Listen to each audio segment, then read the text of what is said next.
आप देख सकते हैं रमेश चोपड़ा जी जो कि गंगा सेवा अभियान से है और हमारे सामने प्रस्तुत है। आपसे ये पूछा जाता है कि मोदी जी ने कहा था कि गंगा ने मुझे बुलाया है बनारस के अंदर। मैं ये इंटरव्यू ले रहा हूँ रमेश चोपड़ा जी से। क्या आप इसके विषय में क्या बोलना चाहेंगे गंगा के लिए? गंगा ने तो भीष्म को भी नहीं बुलाया था, अब मोदी जी को बुलाया। मोदी जी इसको पता नहीं किस दृष्टि से लेते हैं लेकिन हम तो इतना जानते हैं कि इस आधार पर उनको जो है बनारस के लोगों ने नहीं, पूरे देश के लोगों ने और स्वयं गंगा ने भी उनको बहुत ऊंचे पद पर बैठा दिया, लेकिन उसका उन्होंने सम्मान नहीं रखा। अगर गंगा की अविरलता में कोई एक कदम देश भर में अगर छोटी बड़ी मझोली किसी एक नदी को भी अविरल और निर्मल कर दिया होता तो हम शायद ये मानते कि उन्होंने गंगा के प्रति कुछ ईमानदारी का कदम उठा लिया है। क्या आप यहाँ पर रहते हैं, यहाँ पर क्या देखते हैं? गंगा में क्या चीज़ है? क्या यहाँ पर पॉल्यूशन वगैरह ख़त्म हो गया? क्या गंगा जो है अरवल निर्वल हो चुकी है? क्या देखते हैं आप? ऐसा है कि हमारे जगत गुरु जी ने एक बात हमारे देश के सर्वोच्च नेता मनमोहन सिंह जी से और राष्ट्र में लोगों को संदेश के रूप में कही थी कि गंगा जब कहीं भी चुल्लू से भर के पानी पी के, हम चुल्लुओं से पानी पी करके अपनी प्यास बुझा लें और कहीं भी स्नान कर लें तो गंगा अविरल और निर्मल हो जाएगी। शायद इससे बड़ी कोई वैज्ञानिक बात नहीं हो सकती थी, क्योंकि अगर कुछ भी लोग कहते हैं तो हर विज्ञान का यही उद्देश्य होता है कि गंगा नीट एंड क्लीन कैसे हो, उसकी स्वच्छता कैसे आवे। लेकिन गुरु जी ने जो बात कही थी वो गंगा की पवित्रता और उससे भी ऊंची, विज्ञान से भी ऊपर बात कह रही थी। ये मैं उनके सानिध्य में रहने के कारण नहीं बोल रहा हूँ, बल्कि मैं हर वैज्ञानिक से इस बात को तर्क संगत तरीके से बात कर सकता हूँ कि इससे बड़ी बात अविरलता और निर्मलता का संदेश और क्या जा सकता है। इससे बड़ी मोस्ट साइंटिफिक टॉक इससे ऊंची क्या हो सकती है। मोदी जी ने कहा कि नोटबंदी और केसलेस आपके बनारस में किस तरीके से इसका इफेक्ट पड़ा? क्या ये सही है क्या गलत है? देखिए, हम एक बात जानते हैं कि इस देश में अगर गाय और गंगा आज़ादी के बाद से अब तक, और मोदी जी स्वयं जो कि अपने को संस्कृतिवादी कहते हैं, अगर इसकी सही अर्थों में सुरक्षा हो जाए और संरक्षण हो जाए तो मोदी जी को मेरी ओर से संदेश दे दीजिएगा कि भारत का बजट 21,47,000 का नहीं बल्कि 1,21,47,000 रुपये से भी अधिक का होगा, क्योंकि गंगा ने जितना दिया है उतना आप किसी भी लाइब्रेरी में रख करके बंद नहीं कर सकते। पूरे भारत की लाइब्रेरी बन जाएगी तो भी नहीं होगी। नहीं, जिस गढ़ में आप खड़े हैं वो मोदी जी का गढ़ है बनारस। यहाँ से जीतकर जो है वो गए हैं, उसके विषय में क्या कहेंगे? जो उन्होंने कहा कि गंगा ने मुझे बुलाया है, और दूसरी चीज उन्होंने केसलेस की बात की और नोटबंदी की बात की। नोटबंदी और केसलेस पर क्या इफेक्ट पड़ा? इस समय स्थिति यह है कि बनारस में जो गंगा अब जिस हिसाब से बह रही है और एक भी नाले गंदे बंद नहीं हुए। अविरलता की बात जहाँ तक है तो उसके विषय में एक ही बात कही जा सकती है गंगा के अविरलता के लिए कि का शीतल जल वाहिनी गंगा, यानी अविरल गंगा तभी कही जाएगी जब वो काशी के तल में गोमुख का जल बहे। तो ऐसा यहाँ कुछ है नहीं। तो एक बात है अविरलता निर्मलता की बात, तो अब उसको उल्टा किया जा रहा है। बनारस में एक परिमल ग्रुप आया है दिल्ली से, तो दिल्ली में अब जमुना जी को तो साफ कर नहीं सका। वजीराबाद बैराज से लेकर के कालिंदी कुंज तक जमुना जी को सड़े हुए स्वरूप में देखते हैं। वहाँ राष्ट्रपति भवन, प्रधानमंत्री निवास, पार्लियामेंट और आपके 10-10 ठो जो है क्या नाम है इकाइयाँ, जल संसाधन मंत्रालय की, गंगा मंत्रालय की, सारे वैज्ञानिक, सारा विश्व बैंक सब खड़ा है, लेकिन जमुना जी जहरीली हो गई। और गंगा के ऊपर अब गंगा को भी जहरीला बनाने का कैसा प्रयास कुत्सित किया जा रहा है। ये परिमल ग्रुप की एक कंपनी बनारस में आई है। अच्छा। और वो कह रही है कि मैं प्लास्टिक का प्लेटफार्म लगाऊंगी, जबकि बनारस की जनता ने इसकी कोई मांग नहीं की। अच्छा। बनारस के लिए कोई जरूरी नहीं है। प्लास्टिक को कलर्ड करके हमारी उनकी बात हुई तो हमने कहा कि आप विषाक्त रसायनों से निर्मित जो सिंथेटिक कलर वाले प्लास्टिक को प्लेटफॉर्म को लगाएंगे, क्या इससे गंगा दूषित नहीं होगी? प्लास्टिक तो और भी दूषित है, जिसके प्लास्टिक का कई जगह बहिष्कार किया जा रहा है। प्लास्टिक की वजह से पॉल्यूशन बढ़ रहा है। जी, आपको बताऊं कि उत्तर प्रदेश सरकार ने प्लास्टिक पर रोक लगाई है, माननीय उच्च न्यायालय ने रोक लगाई है। हम अगर माला फूल जो देवताओं पर चढ़ाते हैं, हाँ, उसको निर्माल्य कहते हैं, हाँ, उस निर्माल्य को भी अगर हम प्लास्टिक में फेंकें तो प्लास्टिक के लिए रोक लगी हुई है। हाँ, आप नहीं फेंक सकते। प्लास्टिक में कोई पवित्र काम हम नहीं कर सकते। तो फिर ये गंगा के ऊपर जो ये प्लास्टिक का प्लेटफार्म लगाया जा रहा है, और ये प्लेटफार्म जो है 10 मीटर 15 मीटर चौड़ा और 30 मीटर से 40 मीटर तक लंबा ये है, जो कि पूरा के पूरा दशाश्वमेध घाट, शीतला घाट, प्रयाग घाट छोड़ कर लेगा।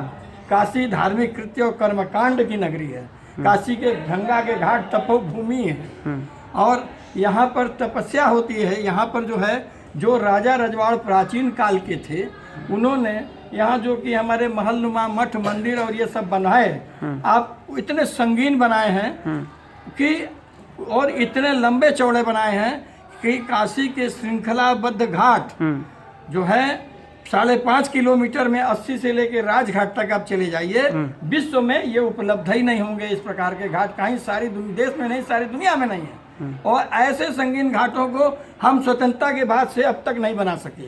ये बनाना तो दूर, इनकी मरम्मत नहीं करा सके। इनमें जगह की कोई कमी नहीं है। फिर क्या जरूरत है भाई हम प्लास्टिक का ऐसा काम करें, उस प्लास्टिक के लिए जिसके कारण यहाँ पर संतों पर वो वज्रपात किया गया, लाठियां बरसाई गई, छोटे छोटे बटुकों को इसलिए मारा गया यह कह करके कि हमारी देव प्रतिमाओं में सिंथेटिक कलर लगा, रंगा पुता होता है। अरे हमारे संतों को ये समझाने का लोगों को मौका भी नहीं दिया गया कि वो ये कहना के लिए गए थे कि भाई इन मूर्तियों को तुम केसर से, चंदन से रंगो, मिट्टी की मूर्ति मट्टी में लगाने से कोई प्रदूषण नहीं होता। जब यह बात उठाई उसके बाद लाठी पटकी गई, तो वह इस प्रकार की घिनौना आचरण किया गया। और आज वही लोग,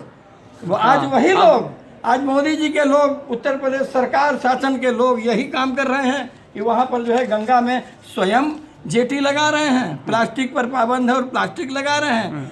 आपको मालूम होना चाहिए कि बनारस का जितना पर्यटन उद्योग है, ये बनारस के धार्मिक कृत्य और कर्मकांड पर निर्भर है। अगर यहाँ से धार्मिक कृत्य के लिए तीर्थयात्री ना आवे, यहाँ की प्राचीनता को देखने के लिए यहाँ पर देशी विदेशी पर्यटक ना आवे, तो आपको ज्ञात होना चाहिए कि काशी के लोग भूखे मर जाएंगे। अच्छा, इस धर्म नगरी में, ये जो बनारस है, जो धर्म नगरी है, इस धर्म नगरी के अंदर आप अभी किसकी सत्ता, अभी सामने यूपी में इलेक्शन है, आप यूपी वासियों को क्या संदेश देना चाहते हैं धर्म नगरी से? हम तो सिर्फ यही कहना चाहते हैं कि गंगा और गाय को संरक्षित कर लो।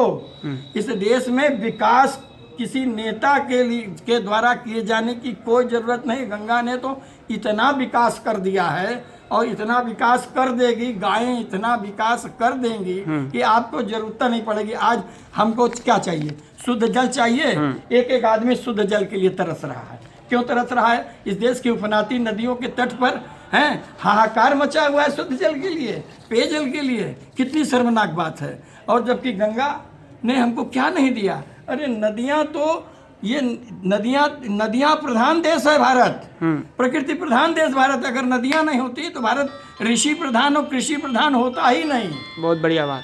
क्योंकि गमले में पानी नहीं डालो तो गमला सूख जाएगा। देश के बड़े बड़े खेत बाबा ये गमले हैं और नदियां जिस तरीके से जो बड़े बड़े उद्योगपतियों का, जो बड़े बड़े इंडस्ट्री का जो नाला है वो गंगा में बहाया जाता है, लेट्रिन बाथरूम जो है, लोगों का शौचालय वगैरह गंगा में बहाया जाता है, जिस तरह से पूरी गंदगी जो है गंगा में आती है, उसके विषय में आप क्या बोलना चाहेंगे? इसके विषय में एक ही बात, सरकार को क्या संदेश देना चाहेंगे? इसके बारे में एक ही बात बोलना चाहते हैं कि हमारे यहाँ के ऋषियों ने सारे उपाय बताए हैं। हमारे प्रणेता जगत गुरु शंकराचार्य भगवान के पास आ जाओ, बैठ जाओ।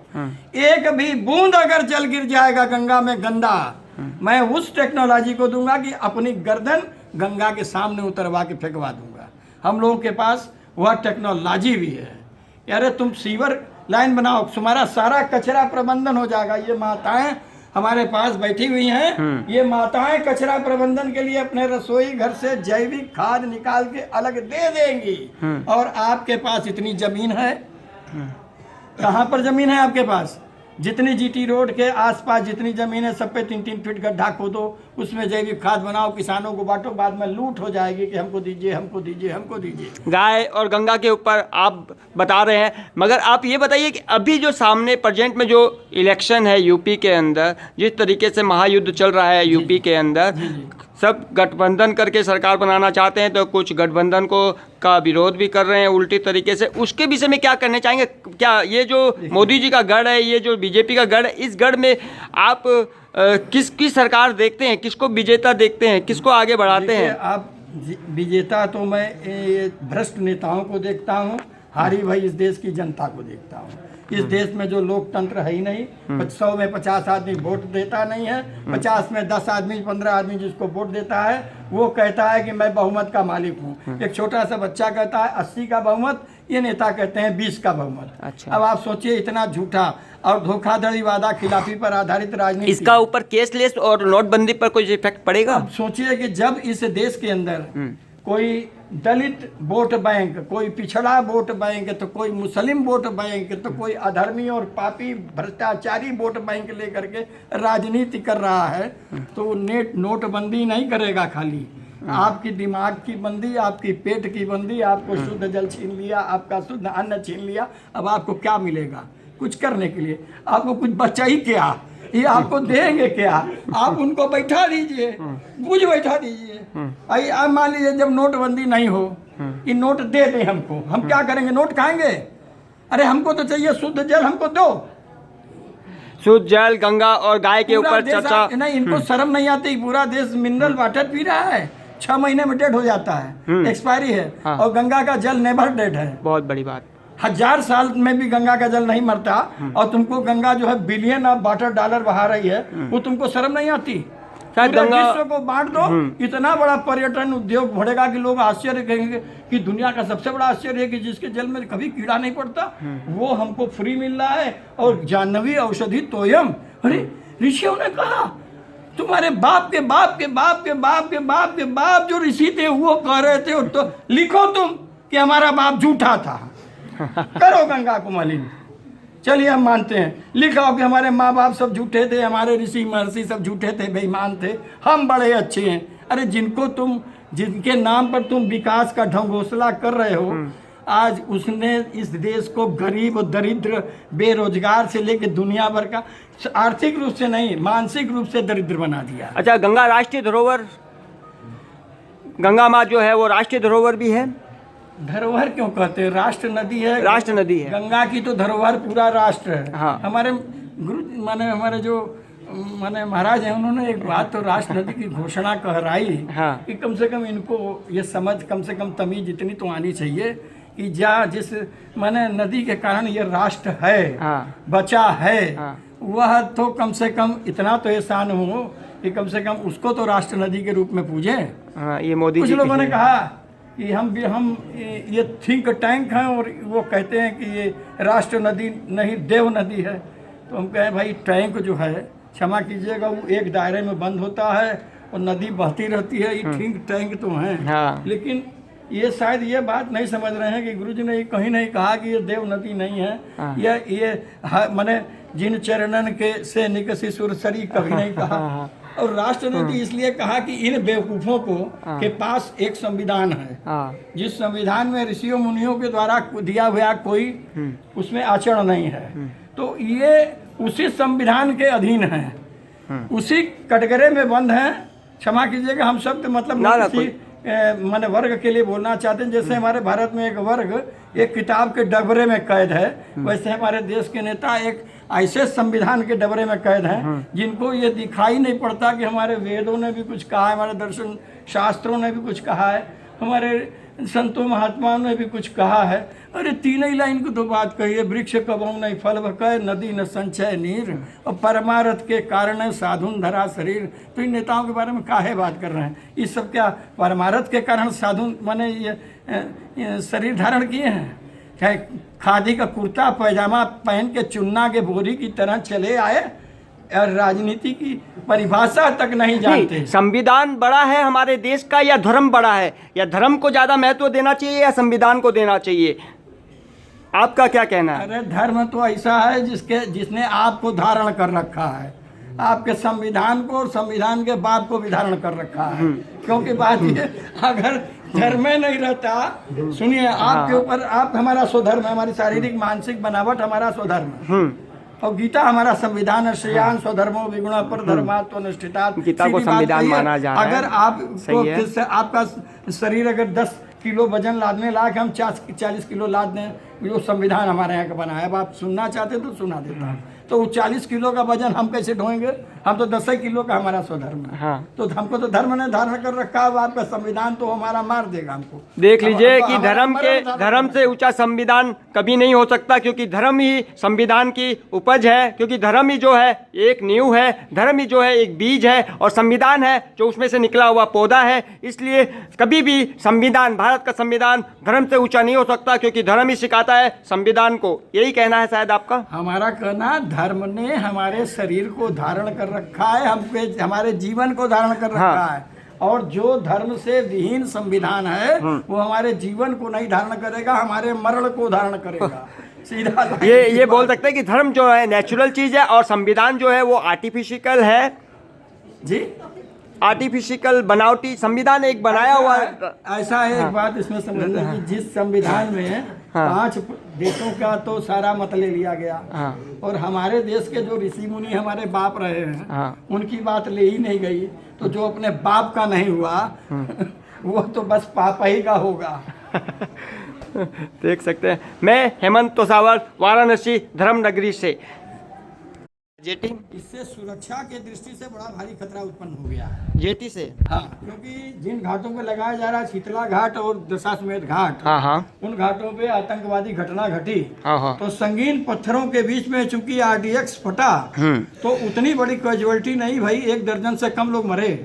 लेकिन जेटी पर खड़े होंगे 500 और 1000 लोग, वही प्लास्टिक की जेटी है। आतंकवादियों को पहले मौका मिलेगा कि जहाँ भीड़ है और सहज तरीके से अगर हम कोई घटना घटा सकते हैं, तो ये उस पर अगर विस्फोट करेंगे तो एकाएक ही जो है प्लास्टिक जब जलेगा तो 1000-2000 लोग मरेंगे उसमें। और चूंकि वो पानी पर खड़ा रहेगा 40 फीट की गहराई पर, तो शायद ही किसी के बचने की उम्मीद हम नहीं कर सकते। कितनी बड़ी ये आतंकवादी घटना को, दुर्घटना को गंगा पर अगर अंजाम दे दिया गया, तो फिर गंगा में स्नान करने कोई नहीं आएगा।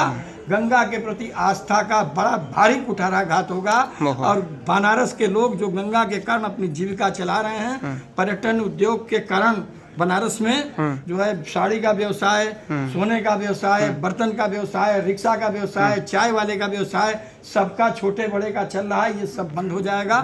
बनारस भूखे मरेगा।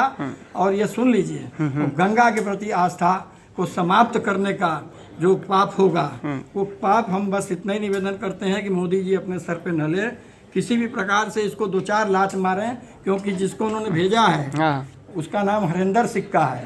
और मैंने सारे यहाँ के मछुआरों मल्लाहों से बताया कि ये हरिंदर सिक्का नहीं है। अच्छा, ये खोटा सिक्का है जिसको प्रशासन और मोदी जी और यहाँ का शासन उत्तर प्रदेश का चलाना चाहता है। तो खोटा सिक्का नहीं चलेगा। खोटा सिक्का बिल्कुल नहीं चलेगा। सीधी बात है। और जेटी नहीं लगेगा। जेटी का पूरा खुलकर विरोध है पूरे बनारस वासियों का। देख सकते हैं प्लास्टिक घाट का पूरा विरोध है। और गंगा और गाय के ऊपर इतना कुछ आपने बताया धर्म नगरी के अंदर, बनारस के अंदर। मैं हेमंत तोसावर।